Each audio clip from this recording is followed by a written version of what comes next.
ಈ ದೇವಾಲಯ ಯಾಕೆ ನಕ್ಷತ್ರದ ಆಕಾರದಲ್ಲಿ ನಿರ್ಮಿಸಲಾಗಿದೆ ಗೊತ್ತಾ? ಮೊದಲ ನೋಟಕ್ಕೆ ಇದು ಕೇವಲ ಸುಂದರ ವಿನ್ಯಾಸದಂತೆ ಕಾಣುತ್ತದೆ. ಆದರೆ ಹೊಯ್ಸಳ ಶಿಲ್ಪಿಗಳ ಉದ್ದೇಶ ಅದಕ್ಕಿಂತ ದೊಡ್ಡದಾಗಿತ್ತು.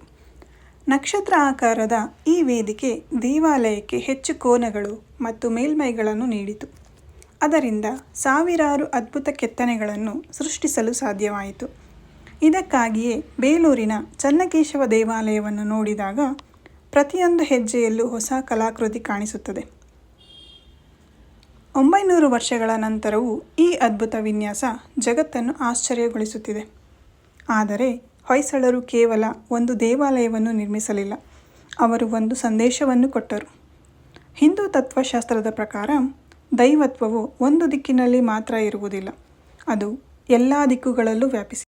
ಬಹುಶಃ ಅದಕ್ಕಾಗಿಯೇ ಈ ದೇವಾಲಯ ನಕ್ಷತ್ರದಂತೆ ಎಲ್ಲ ದಿಕ್ಕುಗಳಲ್ಲೂ ವಿಸ್ತರಿಸಿದೆ.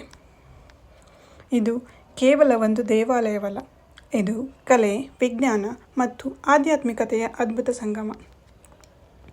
ಇನ್ನಷ್ಟು ದೇವಾಲಯಗಳ ಮರೆಮಾಚಿದ ಕಥೆಗಳಿಗಾಗಿ ಅನ್ಟೋಲ್ಡ್ ಟೆಂಪಲ್ ಸ್ಟೋರೀಸನ್ನು ಫಾಲೋ ಮಾಡಿ.